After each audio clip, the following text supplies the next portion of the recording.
So West Virginia went dancing right off the floor, and they now will fly home. The West Virginia Mountaineers season is over as they lose in the first round of the NCAA tournament in Birmingham to Maryland, 67-65 the score. What a weird back and forth game that made not much sense at different points in the game. Early on, it looked like West Virginia could literally run away with the game. It looked like they were kind of confirming why many West Virginia fans, media members, I'll admit it myself, thought this was a favorable matchup for the Mountaineers the way they've been playing recently. It kind of carried that over. They were strangling Maryland. The physicality was too rough for the Terrapins to handle. And West Virginia was hitting enough in terms of shots that they were able to build a big lead. It looked like, okay, West Virginia keeps this up, even if it's not dominating, because they weren't playing perfect by any means. They'll win. Maryland doesn't have it. They can't deal with this matchup. And then West Virginia went cold.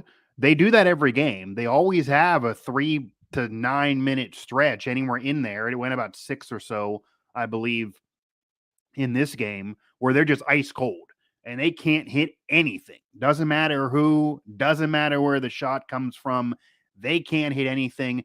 That happened, and you thought, okay, at least this is happening early rather than late in a game. Maryland also didn't score during that stretch. Then somehow Maryland turns it on late in the first half. They end up with a lead in this at the end of the first half. They go in the second half with the advantage. But then West Virginia really, really hot. They come out strong. Second half, okay, maybe they pick themselves up. They dusted themselves off.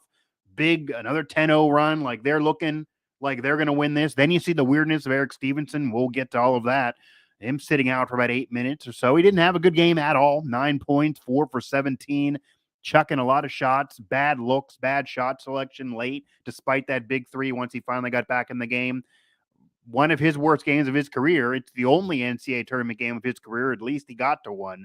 But I don't know if it was the bright lights or he was nervous or he was too much worrying about trying to administer himself and be that staple player that casual fans can point to as you're the guy for West Virginia. Charles Barkley put the pressure on him, said that he probably would be the best player on the floor for either team based on what Chuck saw earlier in the season against Auburn. A big game for Eric in that one, and they did beat Auburn when Charles was there in Morgantown. But no, bad game for him. Trey Mitchell, Emmett Matthews obviously leads with an injury. Keedy Johnson had a great game. He had 27. He led the way. Without him, West Virginia would have got blown out in this game. And eventually, Maryland's defense was just too much. West Virginia turned it on a little bit again late.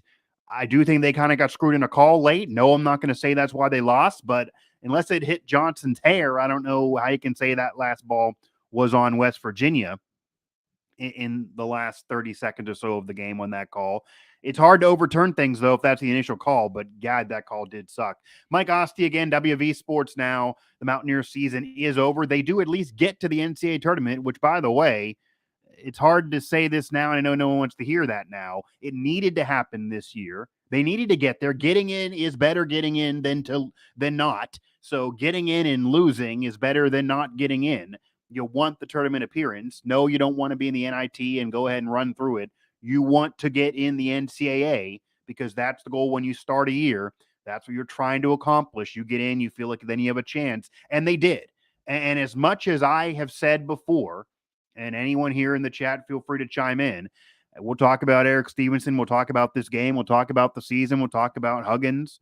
We'll talk about Keedy Johnson turning it on, what you're going to do in the future. If you get in there and want to talk to me, we'll talk about it all. Otherwise, I'll wrap up here with my thoughts, and we'll do other shows here once Ethan gets back to the area from Birmingham. Cool for him to be able to cover NCAA tournament. I've done a bunch in my career, so I'm glad he got to do one. Got on TV too, but only the one game, unfortunately.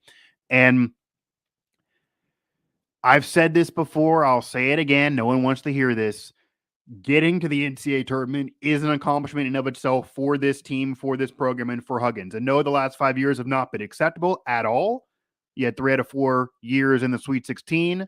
That ended in 2018, and then it's been a couple tournament appearances, and that's it.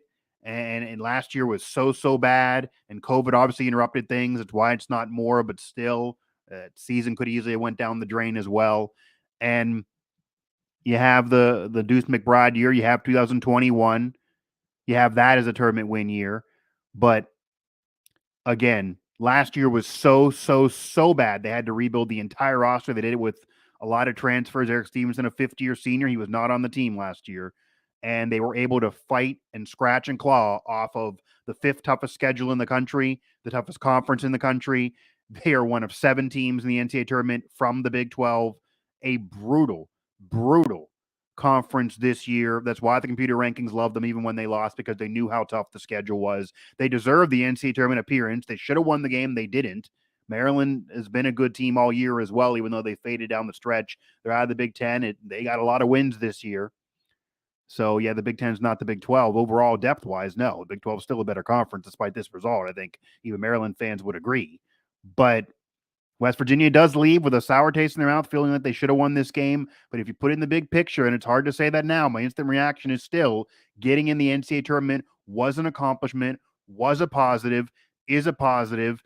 Back-to-back years missing the tournament would really have been a rough offseason. That would have made the people that have been hating Huggins for years and years and years, often unreasonably so, as ridiculous as that sounds. There's a lot of West Virginia fans that didn't like the guy. And once he started having this 5-year stretch, they're now coming loud, because before you couldn't say anything when it was Final Four, 3 out of 4 years, Sweet 16, etc., NBA players. But now it's not been that the last 4 to 5 years. So now they're getting really, really loud. They missed the tournament, they would have been unbearable. They at least get in, they lose by a basket. It sucks. But getting in is something, getting in is better than nothing. And again, they should have won the game, though. So I'll make it clear. I'm saying this. They should have won this game. They blew this game. Refs weren't great. They still should have won the game. A lot of players didn't bring their A game. I don't know if I'm loving Eric Stevenson sitting as long as he sat. I get sending a message. I get he wasn't playing well early, and I get the foul trouble argument that if he was in foul trouble by playing those minutes because he was so helter-skelter, you wouldn't have him late, and you wanted to have him late. But he was nervous. He wasn't in a rhythm. He was chucking shots once he got in, despite the big 3. So it's hard to be – it's not like he's a catch-and-shoot bench player. You're out of a rhythm when you sit that long. So I wouldn't have done it. I could see a minute or 2, but that is a long time to be sitting. And I do now have some chat action here. I'm already seeing one. Got robbed officiating, bro. Enough said. That was dictated the whole game when they let them play. MD had no answers. Sickening, horrible officiating again. And I knew fans were going to go in this direction. I'm going to say this. Number one, officiating wasn't good. It wasn't good. I'm not going to defend the officiating. The officiating sucked. They didn't get a W, okay? If you're grading the officials, I don't think it was their best effort. It's game 1. Maybe they're shaking the rust off. Hopefully they'll be better if they officiate other games. No, I don't think the officiating crew had the best day. No, I would not recommend them later on this evening having a beer and bragging about how well they did. I would recommend them going in the hotel room, having some beers probably to drown the sorrows from their rough day, because it's a loss for them, really, and then trying to reboot and get better, because fortunately for them, their season doesn't end. Granted, West Virginia's does. So I'll get that out there. I get that fire. I get why you would go there, even though sometimes it's annoying to hear fans go in that referee direction. With all that said, because again, the referees did suck, and I said it earlier, unless you're talking about the hair on Johnson, I don't know how that ball went off him. And I get the original call, but it was pretty clear to me. I mean, we're looking at 10 minutes of real time looking at it. That ball did not go off anybody on West Virginia. If that ball is West Virginia, that adds another 10 seconds. That doesn't have to be a chuck 3, because they were going for the win instead of trying to tie it. They actually could have drove. I could argue at the end of the game, maybe just try to tie the game and go to OT. Because again, you're down 2, you're not down 3. Missed the free throw at the end. So that's a big difference there. But mentality-wise, they were going for the win the whole time. They're a 3-point shooting team. Eric Stevenson was double covered. He's the guy I'd rather have with the ball, despite how off he was throughout the game. But with all of that said, West Virginia didn't lose this game because of the refs. So I agree the refs sucked. I agree the refs had a real bad day. I think the calls were bad from both sides at different points. I think more of them were bad for West Virginia against the Mountaineers. I'm with you there. And that last one again, that last call that caused the review, again, unless we're talking about a braid on someone's hair, I don't see how it went off West Virginia. And that is a difference of seconds. That is a close game. That is a big deal. So I get it. I get the fire. The referees sucked. But West Virginia also had a really big lead they blew early in the game. They got nothing really from their best player, whether that's coaching decision or Eric Stevenson just had a bad day. Again, he's the guy that was averaging 23 plus on all the rebounds in those final 5 games, that 5-game stretch that hadn't been done since Jerry West, Hot Rod Hundley, etc. It's not something that many Mountaineers have done, and we're talking about a lot of legendary Mountaineers since that time. So without Eric Stevenson, they wouldn't be in the NCAA tournament. I stand by that. How hot he was at the end of the year, the end of the regular season, even to get him at least one win in the Big 12 tournament, they would not be in the NCAA tournament without Eric Stevenson. But he had a horrendous NCAA tournament, his only of his career. So that is something that he'll have to take in. And it's a possibility when you're in that environment for the first time. But regardless, he had a really, really bad day. Matthews getting hurt was really, really bad. It just ruined the whole lineup situation for the Mountaineers. They couldn't handle Maryland defensively at different times in the game. They went cold, and this team does that. But Maryland's so good defensively. They had the defensive edge. We talked about it on our preview show that Maryland had to probably win this the way they did. 60-some points, both teams in the 60s. Honestly, it might have been more points than a Maryland fan probably thought would lead to a victory. And if West Virginia's going to win, they got to get over 70. They didn't do it. So Maryland's defense did enough. They came back. They were confident they could because they've been doing it all year. But West Virginia blew multiple leads in the game. They blew multiple 10+0 runs in the game. That's where I point to more than the refs. But the refs sucked. But I guarantee you Huggins isn't saying we lost this because of the referees. Okay? Nor should he be. Alabama will beat Maryland? Probably, but Alabama probably would have beat West Virginia too. And maybe if West Virginia got hot from 3 and Eric Stevenson had a much better game and he gave you the 30 points that he gave you at the end of the regular season, then yeah, West Virginia maybe would have had a chance. I do think Bama's vulnerable, but no, I don't think Maryland can score enough at all with Miller and with Bama. So I would expect Bama to win, but that's irrelevant. You'd rather win a tournament game and lose to Bama, even if by 20, than to lose this and not get there. So that doesn't make any West Virginia fan feel better, I'm sure. They couldn't handle Maryland offensively because our bigs are literally bodies. That's all. Bell are certainly not Big 12 players. I mean, Bell's had his moments this year, but he's not a scorer. When you say a big, you can be a big that just does it rebounding-wise. Not everybody's Shaq, guys. Not everyone's going to be your leading scorer as a big. So he's a big that can do it for you rebounding wise. They needed him throughout the season because not many others could do it for you rebounding wise. He was an important piece to this team. He was, but he wasn't needed to score when you have Eric Stevenson and others hitting shots. Trey Mitchell and Eric Stevenson, they didn't hit shots. They weren't important in this game offensively. They didn't do much for you offensively. Keedy Johnson, 27, is not enough. You'd rather pair him with, say, Eric or somebody else and have them be the leading scorer and Keedy be number 2. When Eric and Keedy are both over 20, those are victories. When it's just one guy and they're not as deep in scoring, like when they win games, then yeah, you're going to say the big's not doing enough. But the big is there to help you rebounding wise and be that bigger body on the floor because they are mostly a smaller team. And by the way, you got to make this clear. They were without Milwaukee. He got hurt at the end of the season. So this team had to go small. It did benefit them in that hot stretch, but there could be something that said in the tournament they missed him. You have another big on the floor. He would have been a shot blocker. He would have been a rebounder. He could have set every lineup around, and if Bell had an off day, he could have been the guy that got it done for you. He had solid games throughout this year as he was progressing in his career, and maybe future seasons he'll be better. But not having him, that wasn't easy for this West Virginia team to adjust to, even though they eventually won games without him. So add him to the floor. How would have that changed things?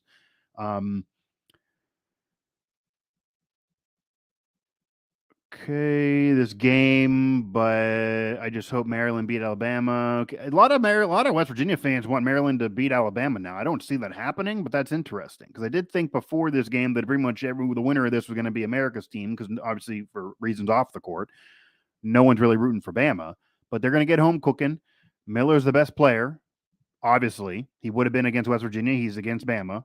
He's against Maryland. So he's the best player on the floor. I'd imagine Bama wins. And a lot of pressure's on them. They lose right away. I mean, obviously, meaning in the first couple games, get through the 16 matchup, and then they lose right away early. They don't get to a Sweet 16 with how good they've been as the number one overall seed. That would be really, really disappointing. And obviously, they'll hear a lot about it. But it's a rare dominant basketball season for a football school. So we'll see what they do. A lot of the time, that's a red flag for them going on a deep run, but they will have the best player. And again, I'd imagine Bama will win. We'll revert back to Mountaineer talk here, though. This is the West Virginia Mountaineer vent session. It is the end of West Virginia's season as they lose in the first round of the 2023 NCAA Tournament. So Huggins and West Virginia gets back in the dance where they belong. The standard got to be at least getting in the tournament, and I agree. The standard usually should be Sweet 16. Usually. I get it. You look at this century, you look at the history of the program, you look at Jerry West, you look at Hot Rod, you look at Huggins, you look at all the great players, you look at multiple Final Fours, Sweet 16s, Elite Eights. I get it. 30-plus NCAA tournaments. I get it. You're claiming a national title now in the early 40s. It's not Kansas. It's not Kentucky, North Carolina, or Duke, or UCLA, even if you're going way, way back in terms of marquee historic programs. But as they said on the broadcast, a win in this game, winning a close game down the stretch, would have been a nice feather in the cap of Huggins and would have been a nice feather in the cap of an historic program like West Virginia. So they said it. Clark Kellogg, Kenny Smith, Chuck, they called it an historic program. West Virginia is an historic program. It is an historic program, basketball-wise, 100%. And they've had some really, really big years, some big-time players. You see what Deuce McBride's doing in the NBA. Huggins is turning a lot of these players into the NBA now more than really earlier in his career. They're doing it without five-star recruits again. They're reverting the lineup and now flipping it year to year after being so bad last year, getting in the tournament this year off of the transfer portal. You imagine they're going to dip back in this year to retool the lineup yet again. And having success this year, somewhat, despite the conference being so tough and the schedule being so tough, they do get in. Yeah, a lot of losses, but they do get in. And that'll at least help them for next year in the transfer portal. And Dermar Johnson being there, it'll help recruit the DC area. He's relatively young, much younger than Larry Harrison was. I love Larry, but I think this is better for the future. That'll help recruiting. So I don't want to make this all about the future of the program because I'm going to do a whole separate show on that because that needs to be its own show on what the season could mean to the future of the program and how this program is set up for the future, positive and negatively. It's not all coming up roses by any means, obviously. And they should have won this game. Having a tournament win, it's what you want to do. They should have won this. That would have been the feather. They should have done it. No matter what would have happened against Bama, you want to win this, and they should have won it. Again, they blew it. Despite the rest being so bad, they had different points. They could have won this game. The game for a while was unfolding for them. They could have won. They should have won. They didn't win. I get it. I get the frustration. But to act like the year's trash or it means nothing getting in or downplaying players that sucked in this game, admittedly, Eric Stevenson was bad in this game, and the sitting out thing I'm going to get to here in a second, because he was benched throughout and didn't have a good game prior or after outside of that big three. That's really the only shot anyone can remember that he hit. Without him, they wouldn't even have been in the tournament. Without Bell, they wouldn't have been in the tournament. Without Em Matthews, they wouldn't have been in the tournament. Without Trey Mitchell at times, and he eventually stepped up again towards the end of the season, they wouldn't have been in the tournament. So just those guys, it wasn't their day against Maryland, and they still ain't lost by a basket, honestly. If you're a Maryland fan, you could argue that if that's the West Virginia team that shows up, you should have been a lot better and you should have had an easier time. The Huggins always lets us down thing. Again, that's absolutely absurd. The program has 2 Final Fours in program history. One of them is coached by Bob Huggins. He also, and it's not just that year, because I get that was 13 years ago and you don't want to live off that, but still, you're looking at 2 Final Fours, one of them coached by Bob Huggins. That means something. No other coach, John Beeline, a coach that everyone loves and says, oh, he's really the best West Virginia coach ever. No, he was there a short time. He won an NIT title. He built it up. You had the Pitt Snogger run in the Elite Eight. I get it. It was great. They didn't get to a Final Four, though. Maybe they should have. They didn't. Huggins got him to the Final Four. It counts for Huggins. It doesn't count for Beeline. Beeline's a Hall of Famer, though, for what he did at Michigan. He's mostly a Michigan guy more than a West Virginia guy when he goes in the Hall of Fame. Bob Huggins, he's a West Virginia guy. And it's not just that Final Four run either, by the way. If that was it and they sucked every other year and you lost in the first round every other year or didn't get in, I'd be with you. That would be overrated. It still counts. It still matters. They're still always going to celebrate it, whether another one happens or not, because there's a lot of great programs, historic programs that have been around a freaking long while that have never experienced it ever. Look at Pitt. They've never had a Final Four, ever. Ben Howland, Jamie Dixon, everything that happened there, no Final Fours. So West Virginia did get one, won a gauntlet of a Big East back then. But then even much more recent era, obviously, 3 out of 4 years in the Sweet 16. 3 out of 4 years in the Sweet 16. That's crazy. 3 out of 4 years in the Sweet 16. Not every program's doing that. I mean, look at Virginia. They won a national title, and then the other years in the midst of their 3 out of 4 year period, they're losing in the first game to way high seeds. So, yeah, you want to win a national title, that you take that because you have the ring. But West Virginia during that stretch, 2014, 2015, and 2018, 3 out of 4 years in the Sweet 16. It's easier said than done. And I also get, I'm going to go to you, BPA.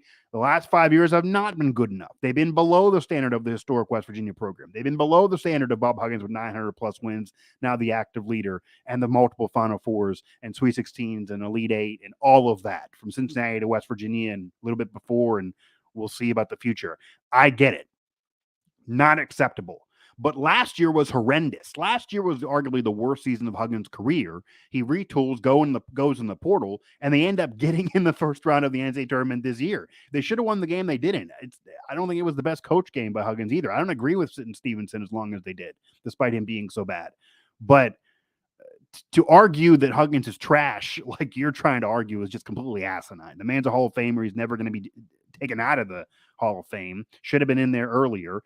And all of there's coaches that have way worse resumes than him that are in the Hall of Fame. So you want to retool the whole thing, go ahead. But they have Dermar. They have younger coaches now. Huggins isn't going anywhere, but I don't think he's going to be around the next 5 years, by the way. So it's not like you're going to be dealing with him forever. I do think we're getting close to winding down, but getting is better than not. To be fair, this is the first year he's figured out the transfer portal. Sean, that's correct. 100%. Yeah, 3 years ago, he was vocally resistant to it. Last year was so bad because he refused to deal with it. He wanted to do the JUCO route. He would not go to the portal. Worst season of his coaching career. And I'm not even saying that to exaggerate. 30, 40 plus year coaching career. Yeah, record-wise, you could argue, but God, that was a really, really bad year. Multiple 7-game losing streaks. Man, they weren't even in contention after December. They sucked. You know it, I know it. And then he matured and said, I'm old, but I'm resistant, but I'm going to go into that portal. And he brought in a 50-year senior like Stevenson. Again, he sucked it against Maryland, but they wouldn't have been in the tournament without him. They went to the portal. Trey Mitchell, a lot of those guys, they were able to bring players back to the program that were already there or go into the portal and bring new cast of characters in. So, yes, 100%. It's the first year he's been good in the portal. We even tried in the portal, but it's better late than never. I mean, if we were sitting here like it was 2 years ago where he was saying I refuse to go to the portal and then you have one of the worst seasons in your career, I would 100%. If this was last year, I'd 100% be with you. He got to go to the portal or else he has to retire. 100%. I said it last year. They were so bad.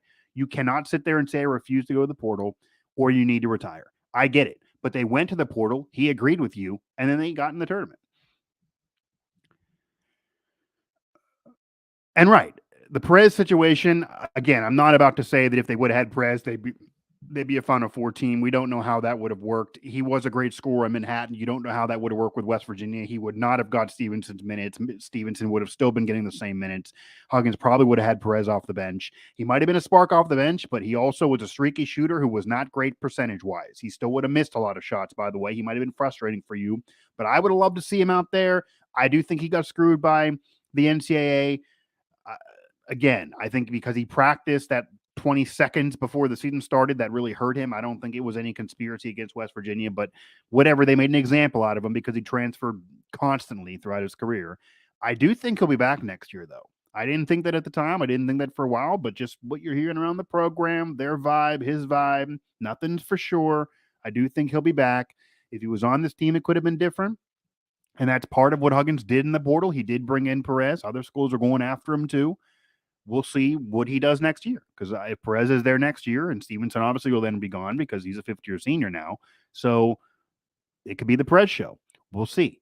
I don't know why everyone is so hard on Hugs. We'd be nothing without him. He built WVU. Can't expect us to go to the Final Four on a yearly basis. Come on, bro. Be realistic. Your expectations are too high. 100% WVU 85. Yeah, preach. And again, maybe the end is a little bit too much because I'm not saying they got to go to the Final Four every year, nor I don't think any of those fans are. They haven't been for 13 years, despite him going to one. I get that would obviously be asinine. I think everyone's saying it's asinine. There are some that are looking for more than the last 5 years and saying Sweet 16 at minimum.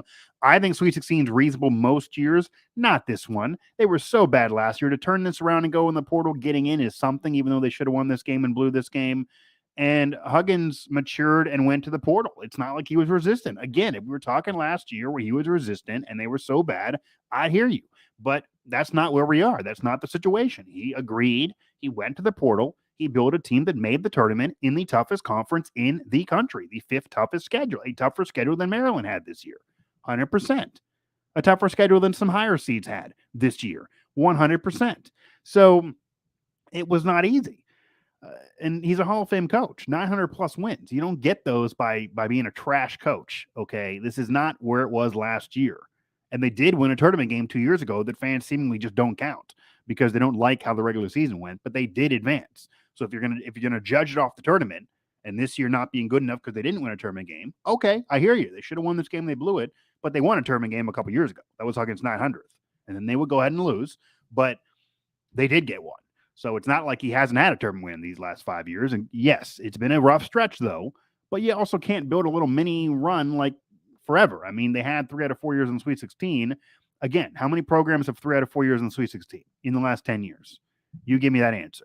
Not many of them. And most of them, we're talking about marquee programs. You get to the West Virginia level, 3 out of 4 years in Sweet 16 is a big freaking deal. And only a few years earlier to the Final Four, that stretch of 2010, really 2007, when Huggins got there, to 2018, that's a really good stretch and one of the better stretches in program history. 2019 to now, not good enough. I get it. But they did win a tournament game. This year, they should have won another one. Getting in is something because of how bad it was last year and how tough the schedule is. We'll see about next year, though. If next year they miss the tournament, maybe I'm with you again. They got to, at minimum, they got to get in these tournaments. And eventually, you got to break through and make a Sweet 16 run. 100%. There's going to be pressure on next year to rebuild this roster again and go back to the portal. 100%. Okay, what else is here? Beeline built WVU, not Huggins. This isn't Beeline built WVU a little bit, and yes, they were very good. And Beeline had to build them up from being out of the tournament to the NIT to winning an NIT, got an Elite Eight, Kevin Pittsnoggle. Oh, I get all of that, but if we're just talking 2010, I could hear that. Huggins took 3 teams to the Sweet 16 beyond the 2010 year out of 4 years. Beeline did not build that stretch at all. There's no way. Beeline had already been gone for many, many years, and West Virginia had a history of the program prior to Beeline. It's not like Beeline was taking over nothing, okay? The program wasn't great then, but there was history there, and that period was, those players were recruited by Huggins. The 3 out of 4 years in Sweet 16, those were Huggins recruits. You cannot give Beeline credit for that 3 out of 4 year period. And the Final Four team, every one of those players, if you talk to them, says they got there partly because of Hugs. Huggins changed how they were coached, changed a lot of dynamic of the team, changed their swag and vibe, and they got to a Final Four. Beeline is a Hall of Famer. He had most of his success after WVU. If he stayed at WVU, there's no telling me they would have went to all these Final Fours and championships. There's no way to know that. Recruiting at West Virginia is not the same as recruiting at Michigan. Different ball game, different situation. They're both Hall of Famers, though. I'm not here to argue on who's better than the other. They're both Hall of Famers, and neither one of them, by the way, has won a national championship. But they're both Hall of Famers. Okay. Anything more about this game against Maryland? I'd like to get more on the Maryland game itself. I'm trying to go where the chat takes me here, and I will do a show that talks more about the future of the program, which I did talk a lot about on this one, obviously. This is supposed to be a post-game show just for the Maryland game, but I was honestly maybe thinking of not doing one if they would have won and then do it whenever they did lose, or certainly do it against Bama. They don't get to the Bama game as they lose to Maryland 67-65 to reset here, and it was just a weird game. I mean, I opened saying that. I'm going to say that now. It was a weird game. Again, West Virginia opened up with a strong start, exactly how they had to open up a game if they were going to win it.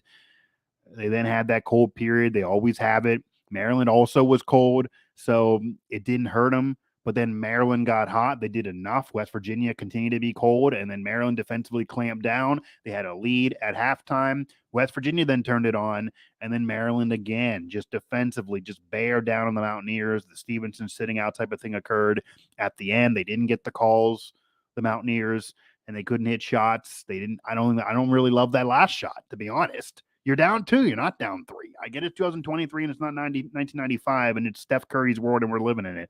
But I'd rather go to OT than chuck a 3. And it looked like a solid look, but you're off your leg. He's almost falling down taking the shot, and it didn't have the length, even though it looked good on TV and on the broadcast. So is that the shot? And again, Matthews was hurt. He got hurt in the game. That's part of it too. I think if you're a Maryland fan, you're concerned about this team, and I think they're going to get destroyed by Bama unless Bama doesn't show up. But again, they won it, so give them credit. They've had to come back in a lot of wins this year. They also played a pretty tough schedule in the Big Ten. It's not like they were nothing. They were a top 30 in net team most of the year, like West Virginia. So they both had tough schedules despite losses that got them in the tournament. That's why they were equal footing, really. That's why they're in this 8-9 game, to be honest. And now we're going to, yes. Okay. So now, so Sean, Chris, I'm getting some questions now about Stevenson sitting. So I want to touch on that before I do wrap up this post-game show. And again, let everybody know, stay here, subscribe, hit us at WV Sports Now. Ethan's recap is there. He's going to have more reaction, Huggins players to wrap up this game and kind of the season, although he'll also have better conversation with them in the coming weeks once they get back to Morgantown. And we'll throw up more coverage. We've got a lot more going on. There's even a wrestling NCAA, by the way. A lot of West Virginia wrestlers are there. Dom is covering that for our network. So there's a lot more reason to go to WV Sports Now. Certainly the sports world for West Virginia is not over by any means. In fact, spring practice for football starts next week. But it's a bitter pill to swallow for West Virginia fans right now. I said it at the top. I'll say it again. They blew the game. They should have won the game. But getting the tournament's better than not getting there, 100%. I wouldn't have sat Stevenson as long as he sat. I get he wasn't playing well early. I get he looked off. I get it looked like the bright lights were getting to him. I get mentally he didn't look there. I get he was playing real well down the stretch, and I stand by the comment that got me heat that they wouldn't be in this tournament without him, because I know a lot of fans don't like the guy. They would not have been in the tournament without him. I stand by it. He didn't have a good day at all. 9 points, 4 for 17. Your best player, the guy that had 23 plus in all those games at the end of the season to get you there? No way. No way. The guy that has the ability to score 30 plus, really the only guy on the team that can put that many up on a regular basis? No way. That's not enough. So he had a really, really bad game. It was almost worst case scenario for Eric Stevenson, which is exactly what Maryland wanted. That fed right in their lap. Without Keedy Johnson stepping up and throwing up his 27, this could have been a blowout win for Maryland. And I think that was the one result that even Maryland fans didn't think was going to happen. They were either going to win a close game or West Virginia could blow them out. But they almost got a blowout win if it wasn't for Keedy Johnson, who then had his cold streak too. So if he didn't have that cold streak, he's looking for over 30. But you don't figure coming into the game, you got to rely on Keedy to give you 30 plus. You enter the game thinking Eric Stevenson could give you 30 plus, give you at least 25. Maybe Keedy sprinkles in 15. No, Eric Stevenson points 4 for 17. Not enough. But it also includes sitting out for that long stretch of time. Way, way, way too long. I get he wasn't playing well. I get he was out of it mentally, and I get Huggins is sending a message. And I also get the thinking, and we'll hear from Huggins about this. So again, that's why I would go to the site, because I'm talking to you, so I'm not hearing from Huggins. Ethan's talking to Huggins in Birmingham, and I'd imagine he's getting asked this. So I wouldn't have sat him that long. I'm not a Hall of Fame coach, though. Bob Huggins is. And this isn't the first time he's handled Eric Stevenson like that this year. And it's worked before. He sat Eric Stevenson at the end of the Iowa State game. They won on the road. He's sat Eric Stevenson in weird times this year, even while saying he's now back as a leader and he's a big piece of the team, and knowing all the points he was putting up. Even if you don't think he's the best overall player, he was the best offensive player this year, most of the year, certainly in the wins at the end of the season. And Huggins knows that. They needed offense in this game. They didn't score enough. They're playing one of the better defensive teams in the league. They needed somebody that can create his own shot and get open and get spacing and open it up for other people and then be able to hit threes. All of those things Eric Stevenson can do. They said it on the broadcast. Clark Kellogg said this. Eric Stevenson is the only Mountaineer that can create his own shot. The others can rely on others to create it for them. That's perfect. That's why Eric's the best player. He can create his own shot. But he wasn't out there. And when he wasn't out there, the team just looked totally different. Even when he was struggling, him being out there at least gives the opponent the fear in their eyes that, okay, he can hit this three. When he was not out there too long. I get the thinking also that if you have him in then because he was so out of it mentally that he could unravel, he's lost games for you earlier in the season because he mentally unraveled, got in foul trouble, wasn't there late in games, etc. Then he would get in foul trouble, you wouldn't have him late. I get that thinking, and you'd rather have him late than have him in the middle, and they were tied when he came back. So it's not like they're all of a sudden down 10, but they had a lead. They were building on a run in the first half or in the second half. They had it in the first half. They blew that, but then they were building another run in the second half. And then Stevenson sits. So they lost it then.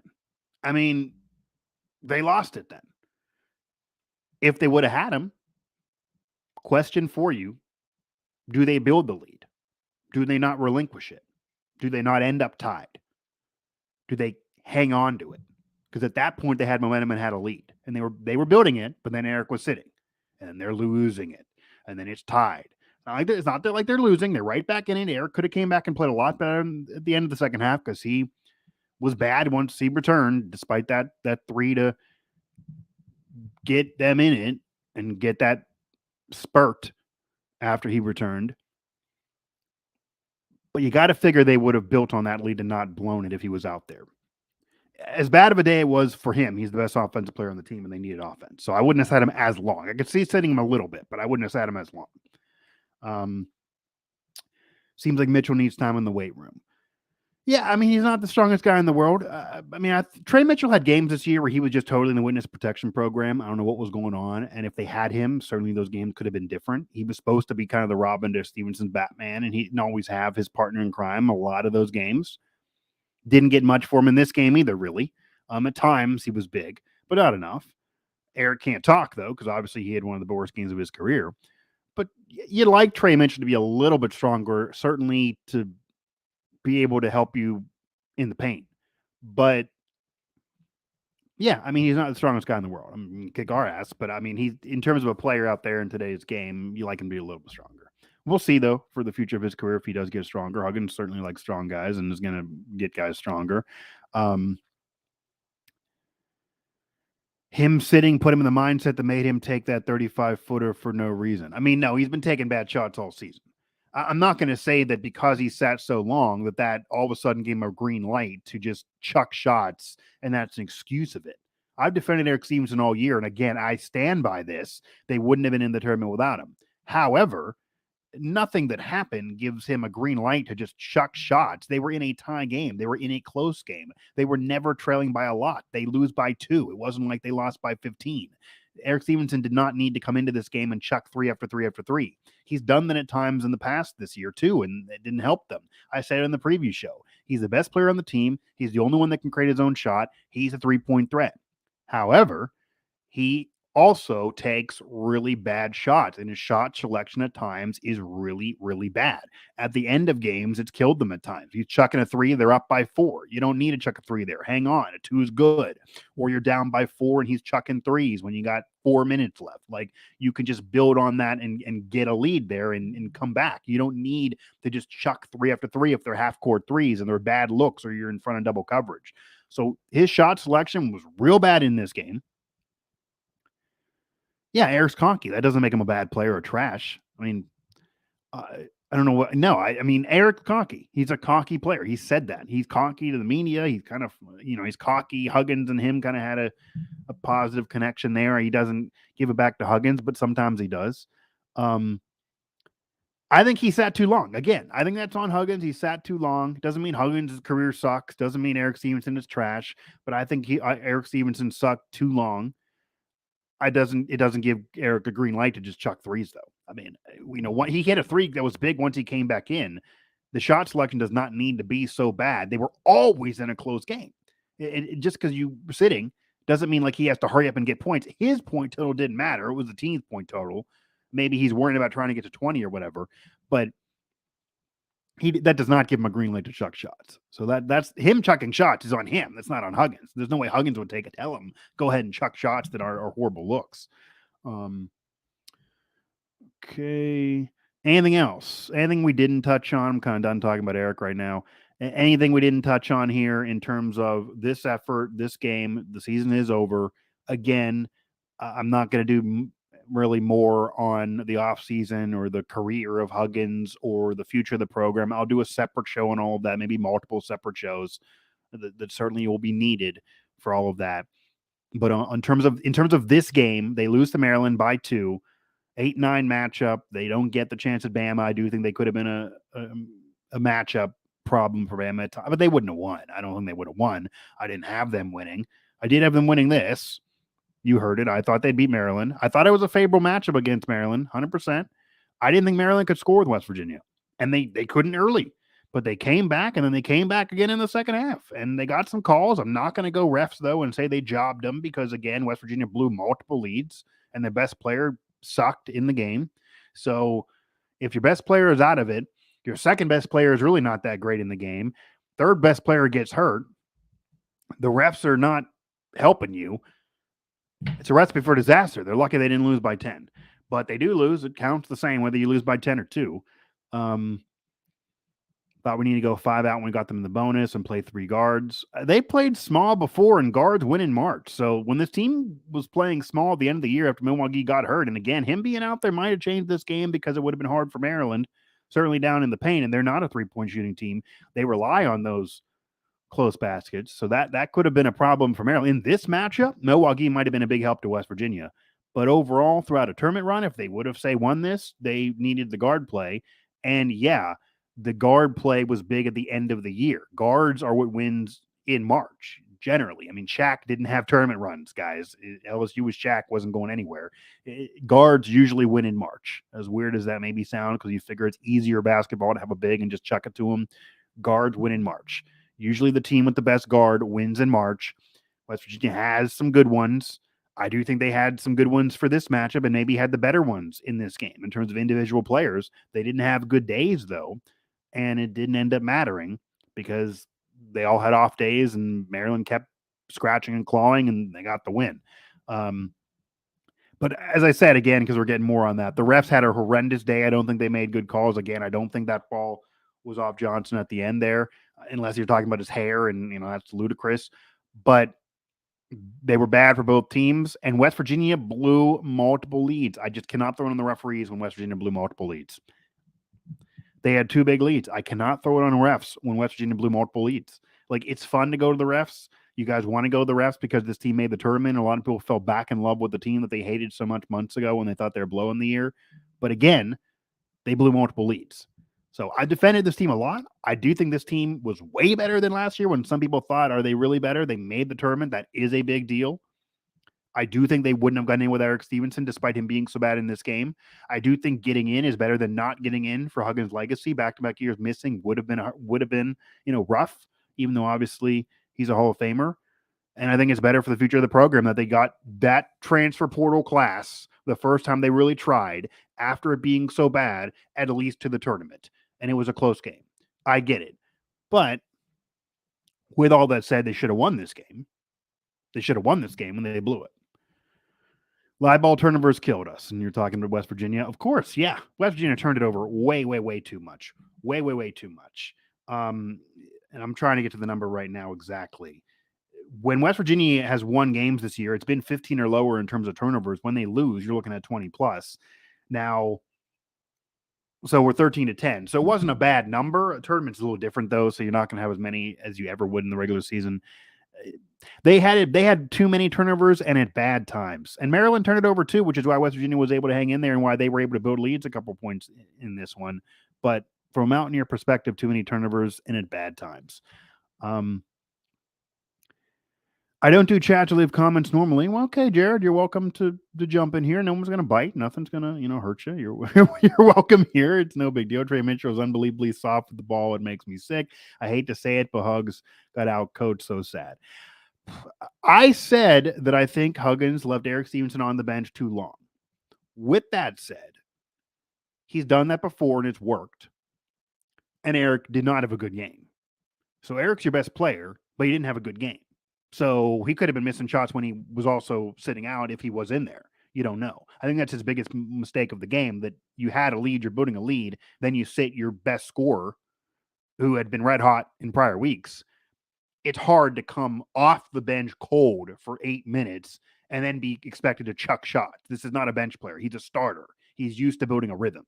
So I think that whole handling of that decision, whether it be to send a message or because he thought Eric was just not having it, didn't work, obviously.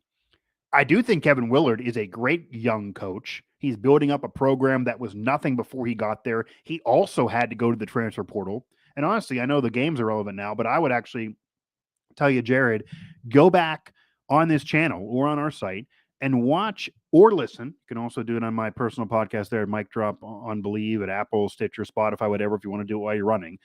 And listen to George Gerbo, who's a close friend of mine and also covers Maryland, talk about Kevin Willard, how he built up the program and Maryland basketball. You may not care if you're a West Virginia fan, but if you're curious on him being outcoached and the opposing coach for this game, when Huggins, I do kind of agree, was outcoached, then listen and watch that, because George details it. And just hearing that and following the team a little bit throughout the season and kind of knowing Kevin Willard a little bit and just, what he said too, and just listening to postgame, he's going to be a quality young coach. Maryland got a good one for years to come. They have a good young coach for years to come. West Virginia has a good coach, a Hall of Fame coach, but not a young one. And they don't have him for years to come. I mean, the next 10 years, obviously, 10 years from now, it's going to be a different guy. It could still be Kevin Willard at Maryland, because Gary Williams was there forever. They won a national title. They don't fire coaches. They don't like to. If you're winning, you're going to be there for a while. He could have a Huggins-like run there. He could have a Williams-like run there. It could happen. He's a great young coach. And to get them a tournament win off of what they were a year ago and in the Big Ten and the year they had and how well they played Purdue and what they did to stack wins when no one thought they would, to get in and then beat a Hall of Famer and get a tournament win regardless of what happens against Bama. Great year for him. Great year for the Maryland program. Tip of the cap to them. And they're playing with house money. They could lose to Bama by 30 points, and that's a really successful season and a really solid program for the future and a great young coach in Kevin Willard. All of those things are true regardless of what happens against Bama. I do think Huggins was outcoached today, though. But again, they got in the tournament after a really horrendous year. I think the Eric decision was the worst of it. He sat too long. He got cold. He's chucking shots. But he's the guy if you needed offense against a great defense. But yeah, Jared, I would recommend listening to that if you really want to learn about the opposing coach that you believe outcoached Huggins. And I don't disagree. I would check that out, because I think Kevin Willard's going to be a great young coach for the future. And I think Maryland got a good one. And Trey Mitchell, we talked about it earlier. He might need to build some muscle. That'll help him. There are times where he does play a little timid. I agree with you there. He's also been a big catalyst for this team at times. There are points where when he's on, this team is rolling. Like, he kind of sets the lineup by adding himself to the others. Like, he really is a great, not a star, but a great other lower level, I'm a starter, above just a role player type of guy. And he has the right mentality. He's coachable. I don't know if he's just not strong enough, and that's why sometimes he plays timid. I mean, sometimes even when he's trying to foul at the end of the game there, they took forever to actually administer, get in and foul. I don't know what he was scared of. Like they were saying on the broadcast, be aggressive. So, yeah, too many critical rebounds again. Yeah, Huggins said earlier in the year, they got a rebounder. They're not going to have a chance with the way this team is built, and it eventually came to roost despite it being a roller coaster ride of a year. So, yeah, I mean, they didn't have the Culver or obviously Oscar Tshiebwe, who's now Kentucky, who was supposed to be that guy. Imagine if he was on this team, that big that was supposed to be the rebounder who then also could help the offense. Like Milwaukee is just for rebounding. He's just a big that way. Kind of the same thing with Bell. They don't have a rebounder or a big that can also help the offense. So, yeah, that would be nice. Having a big that can also help the offense with those guards. That's a team that can make a run in March. They don't have that guy. Willard was a genius, understood that press slowed us down, just got deeper in shot clock and helped force bad shots late in the clock. Chris, I agree. Again, Willard, I think, has got a great young coach. He's shown that this year. He showed that in this game. He wasn't intimidated by going against Huggins, but also respects them. They had to do a lot to get here this year, and he got a tournament win, rebuilding an entire Maryland program that was nothing a couple years ago, and an end of an era from Gary Williams prior to that. So great job. He got a great recruiting base there, but he also got a lot of teams to vie against in terms of trying to recruit that DC area. He's the best right now. It's a tough conference. We'll see. I'm not thinking they're going to go to the Final Four by any means, but they're playing with house money now, even getting one tournament win and now playing the number one overall seed. But we talked about it on the preview show. It's press Virginia, but West Virginia doesn't use the press anymore at all. This team can't press. They don't have the strength. They don't have the stamina. They're not built to press. They don't press. This is not press Virginia. It hasn't been for years. And it's hard to recruit that way because kids don't want to do that throughout a game. They're going to get killed. They're going to get exhausted. It's going to hurt them in their future career. It's not fun, really. So they're not going to want to do that. It's going to be, you may never see press Virginia again, but the closest you see it would be Maryland, where they can do it a couple times in the game and have it kill you then. And when they did it, that's when West Virginia got cold. That's what killed them at the end of the game. They couldn't handle it.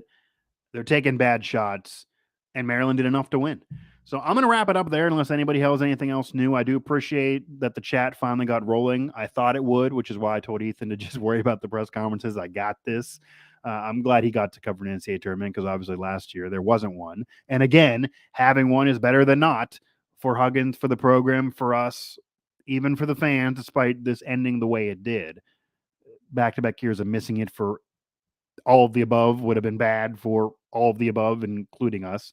So getting there is something, but we will recap the season. We will do other shows. We will have a lot more coverage now that the season is over for the men's basketball program. By the way, if you care about basketball and the West Virginia variety, the women's team plays tomorrow. So they're still in the tournament. They're actually starting their tournament tomorrow, and Don P took a team to the Sweet 16 a year earlier, and this team's pretty good, even though it's been an up-and-down season for them, and they ended their Big 12 tournament poorly. We'll see what they do. Does Pitt beat Iowa State? I'll touch on that as we end the show. I don't think so, but they could. Iowa State, I think, will win that game. And while Pitt won a thriller at the end, they didn't play really well all throughout against Mississippi State. I thought they were going to lose at different points in that game, but they are built like a legit team. So as much as Huggins went into the portal and built a team and they got him back in the tournament and they're great players, the tip of the cap to Capel is the fact that he built a team that fit. Like Nelly Cummings, I'll date myself. I called his high school games at Lincoln Park in the West PA area. He fit. He's that prototypical point guard. So Pitt can. They're hot. They're feeling themselves, and they fit, and they're riding high, and they actually are getting healthier now because they had a player out in that game, and they hadn't had their best player all year.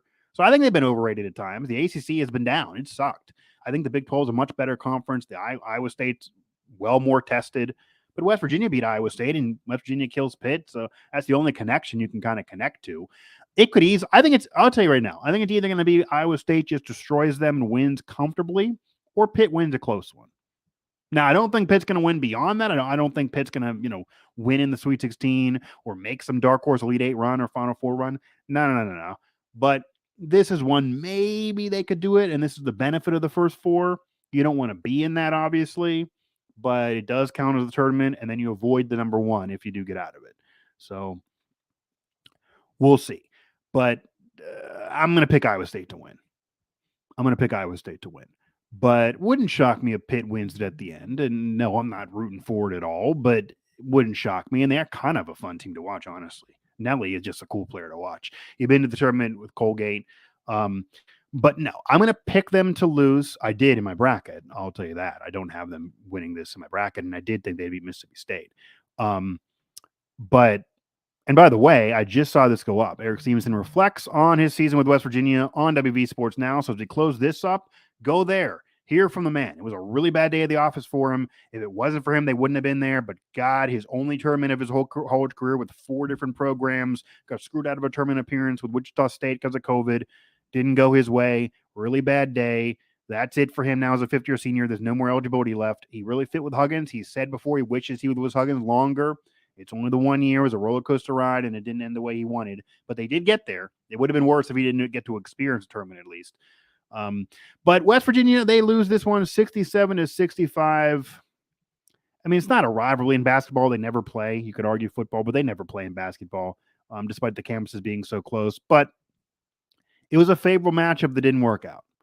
Okay, West Virginia loses it by a basket, a close game to Maryland. They're out of the NCAA tournament. Their best player didn't really show up. I don't think it was the best day at the office for the team, for Huggins. They dealt with a big injury in the middle of the game. They blew multiple leads in the game, and yeah, the refs weren't good. But Maryland did what they had to do. They clamped down defensively. They put the trap on when they had to. They hit enough shots when they had to. They hit their free throws. Give it to Maryland. We'll see what happens against Bama for Maryland. It'd be interesting what happens in that game. Bama's probably going to destroy them, but we'll see. We'll see what happens. I don't know if Maryland can score enough, but they scored enough to beat West Virginia, and they got through, and Kevin Willard in Maryland now has a NCAA tournament win to their credit. Not just appearance, but win to their credit this year, something that Bob Huggins in West Virginia will have to go home wishing they put on the board. They did not. They got there, and then they danced themselves off the floor, and the Mountaineers lose 67-65 to Maryland in the first round of the 2023 NCAA tournament. They will go home. Their season is over. At least they got there, but getting there is not really enough, and you can point to a lot of different things. You can go refs. They didn't have a good day. You can go Eric. He didn't have a good day. You can go Hugs. I don't agree with the decision to sit Eric as long as he did. I don't think he had a good day.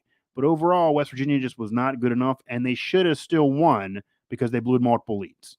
But they did get there. They did get there. So West Virginia's season is over. They lose in the first round of the NCAA tournament. Maryland dances on. They will now get their shot at Bama, assuming all things hold order.